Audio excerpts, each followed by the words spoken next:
Hello, and welcome to Doatan, a weekly podcast from the Frontier family about human rights stories from Myanmar.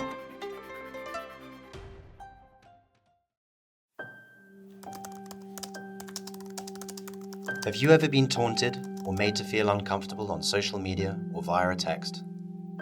Has anyone ever used your personal information to harass or threaten you?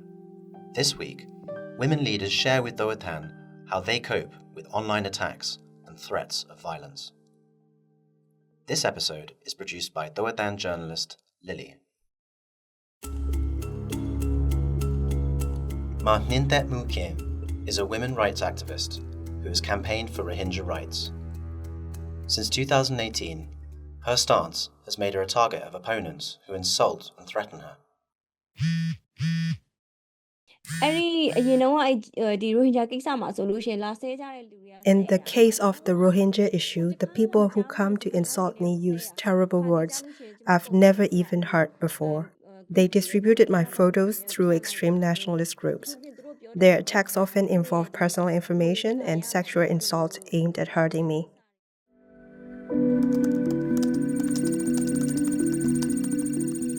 As the technology becomes even more sophisticated, she has experienced harassment that is more systematic and targeted. One of the worst instances of sexual harassment was in her workplace. While moderating an online discussion on women's rights, the Zoom meeting was hijacked and sexually explicit videos were played. In that discussion, I lost all control over the Zoom account. I couldn't close the meeting or end it or kick them out. Everyone on the panel was alarmed and confused about what was happening. The attacker took control of Zoom itself.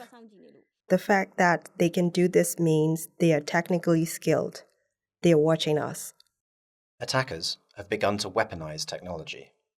Violence and assaults against women have increased significantly, especially in the post-COVID period. According to data from Stop Online Harm, a service providing support for online harassment, 840 cases of gender-based violence were reported in 2025. More than 55% were attacks on women. A survey by UN Women, released last November, showed that 1 in 3 women experience physical and/or sexual attacks. UN Women also reported 58% of girls and young women have experienced some form of online harassment.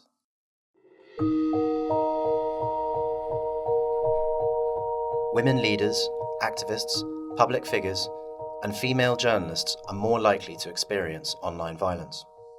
According to women and online monitors who spoke to Doatan, online criticism tends to be personal rather than focused on actions or political positions.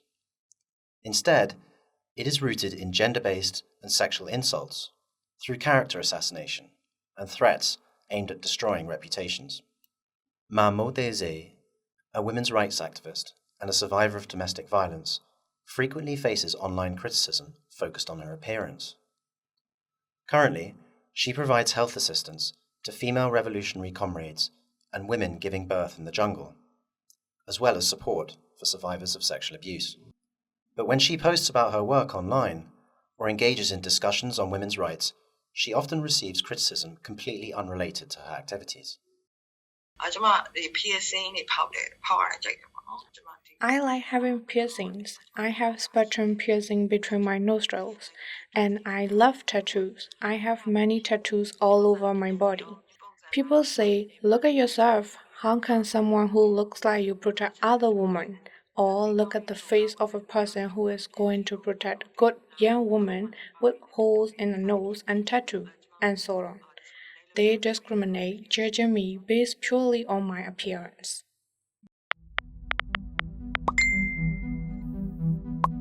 According to the Myanmar Internet Project, online abuse in Myanmar is most commonly found on popular social media platforms like Facebook, YouTube, TikTok, and Telegram. While platforms like Facebook have some controls on abusive speech and sensitive content, Telegram, which has become widely used, has none. Go Dit Nyam, a digital security monitor from the Myanmar Internet Project, said, Most of the perpetrators are nationalists or from the military. Although there are some from revolutionary and other forces, they are much fewer by comparison. Goh Nyam said Telegram channels are used to target women with sexualized attacks, calls for unlawful arrests, and the spread of hate speech and misinformation. For women, these attacks are not only psychologically distressing, but heighten feelings of insecurity.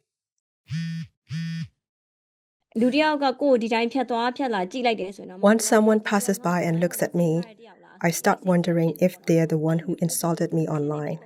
It's not a normal way to think. I find myself connecting everything to that feeling of insecurity. In addition to online threats, real-life security risks must also be considered.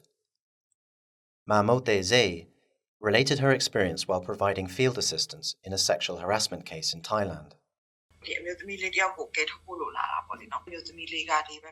While we were coordinating with Thai authorities and police stations, a police officer and intelligence officer from a border town under the military council entered Thailand, and they took photos of my Thai residency documents. This was intended to intimidate and threaten us, and at that time I was scared. She then had to relocate and continued moving without staying in one place permanently.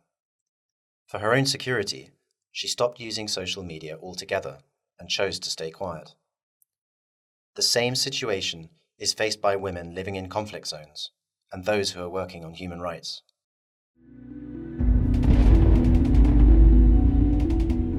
In Myanmar's current crisis, there are still many challenges in seeking justice for gender equality, sexual abuse, and harassment issues. Women's rights activists say that legal protection is almost non-existent. Although there are some organizations providing help, they cannot support everyone in need.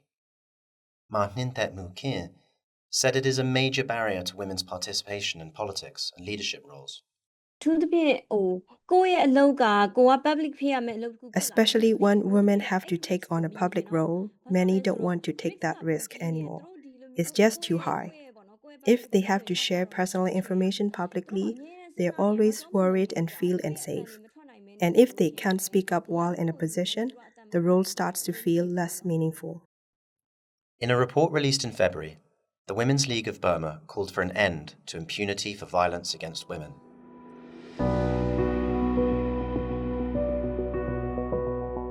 The women leaders who spoke to Doa Tan said that there is still a long way to go to secure legal protection and fair justice for victims of violence. They emphasized the urgent need to create a society that understands and opposes discrimination and violence. At the same time, they called on people to support victims and survivors. Mahmoud Zay said, We need to work together and take the lead. We have to make our goals clear and reach out to those who aren't yet aware, especially men, and bring them into this movement.